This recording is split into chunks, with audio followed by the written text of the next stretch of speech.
할렐루야. 12월 14일 목요일 원포인트 큐티 가운데 오신 여러분들을 주님의 이름으로 사랑하고 축복합니다. 오늘 하나님께서 우리에게 주신 말씀은 빌레몬서 1장 8절에서 16절까지의 말씀입니다. 빌레몬서 1장 8절에서 16절까지의 말씀 다 같이 한 목소리로 읽도록 하겠습니다.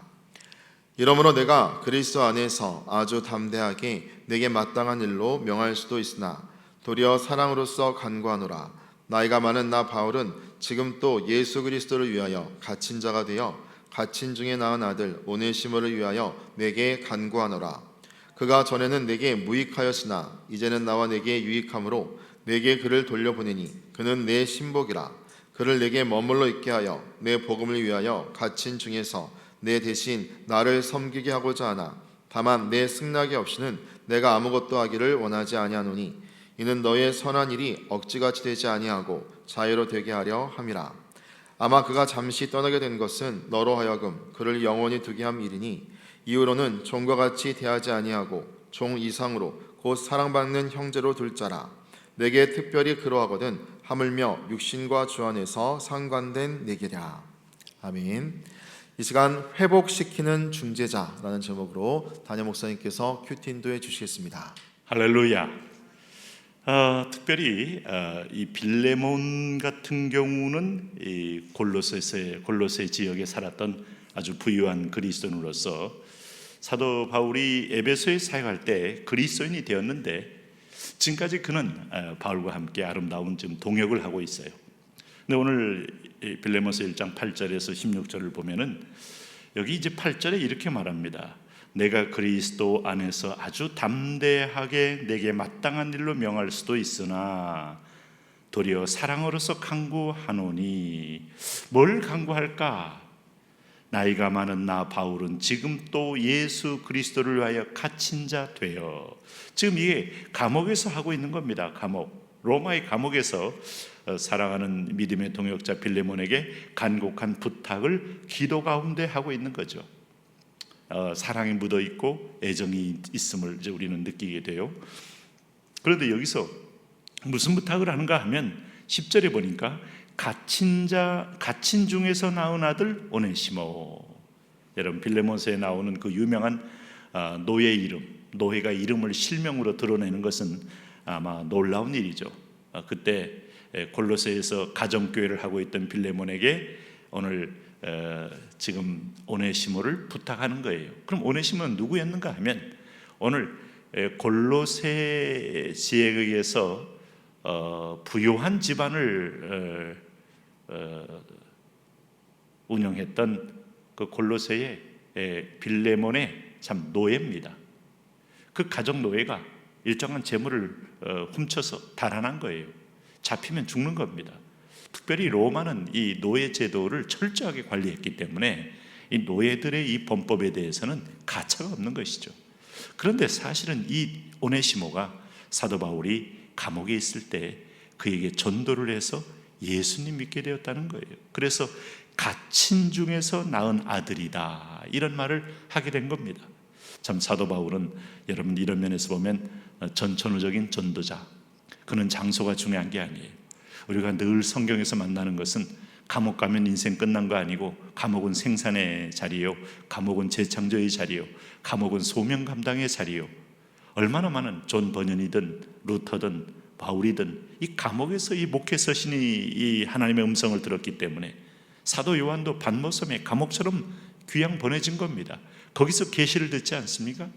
그러므로 우리가 이 주변에 환경이 막힌다고 해서 막힌 게 아니에요. 우리 그런 말 들어보셨죠?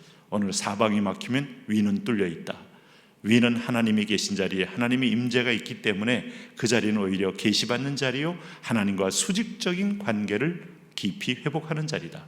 거기서도 사도 바울은 전도 사역을 멈추지 않았다. 열정이 문제고 중심이 문제지 환경이 문제가 아니다. 환경 탓, 여건 탓, 어떤 면에서 상황 탓, 물질 탓, 다 이 탓하는 것은 하와가 아담에게 탓하고 아담은 하와에게 탓하고 하와는 뱀에게 탓하고 뱀은 하나님께 탓하고 이 탓하는 것, 이게 문제입니다. 어쨌든 이 오네시모는 주인 몰래 도망쳐 사형당할 위기에 있었습니다마는 그 사형도 그냥 시키는 게 아니에요. 끔찍한 고문 끝에 고문을 통해 죽을 때까지 고통 가운데 있게 해서 죽게 하는 겁니다. 그런데 여기 빌레몬에게 사도 바울이 오네시모를 언급하니까 이 빌레몬이 얼마나 또 깜짝 놀랐겠어요. 그래서 11절에 그가 전에는 내게 무익하였으나, 이 말은 집에서도 도둑질 해갔으니 손해를 끼친 존재가 되었으나 이제는 나와 내게 유익함으로 성령으로 거듭났다는 거예요. 하나님 나라에는 노예나 왕이나 신하나 아니면 기사나 다 신분의 차별이 없는 은사 중심의 하나의 공동체가 된다는 사실, 이게 혁명적인 개념이죠. 당시에 이 황제 중심적인 제도 하에서는 이런 얘기는 좀 꺼내면 꺼낼수록 높은 고위직에 있는 사람들이 싫어하는 말인데, 이 오네시모가 변화되어 하나님의 한 지체가 되고 너와 나의 한 동역자가 됐다는 말입니다. 그래서 여기 보시면은 이 빌레몬서 1장 이 9절 말씀에서 여러분 보신 것처럼 지금 갇힌 자 중에서 낳은 아들 오네시모를 위하여 내게 간구하는데, 오늘 오네시모가 지금 어떻게 됐습니까? 13절 말씀 보세요. 12절에 내게 그를 돌려보내노니 그는 내 신복이라. 사도 바울의 충성된 거듭난 종이 됐다는 거예요. 그러므로 13절 보세요. 그를 내게 머물게 있게 하여 내 복음을 위하여 갇힌 중에서 내 대신 나를 섬기게 하고자 하나, 다만 내 승낙이 없이는 내가 아무것도 하기를 원하지 아니하노니. 왜요? 오네시모는 빌레몬의 소유이기 때문에 사도 바울이 변화시켰다고 해서 남의 소유물을 자기가 데리고 올 수 있는 그런 비양심적인 일을 하지는 않는다는 거예요. 참 바울은 이런 면에서 당시의 제도와 노예를 돈 주고 샀지만은 그래도 일단 지불한 어떤 주인된 빌레몬을 존중함으로 이렇게 표현하고 있는 거죠. 그래서 14절에 다만 내 승낙이 없이는 내가 아무것도 하기를 원치 아니하노니 이는 너의 선한 일이 억지같이 되지 아니하고 자의로 되게 하려 함이라. 그럼 빌레몬이 할 수 있는 것은 뭡니까? 바울을 신뢰하고 오네시모를 품고 용납해주면, 용서해주면 됩니다. 내 종이 주인의 물건을 훔쳐 도망갔을 때 분노와 어떤 배신감과 그런 만 때문에 복수심으로 차 있다면 아마 사도 바울이 아무리 사정을 해도 빌레몬은 쉽게 마음이 열리지 않을 수도 있어요.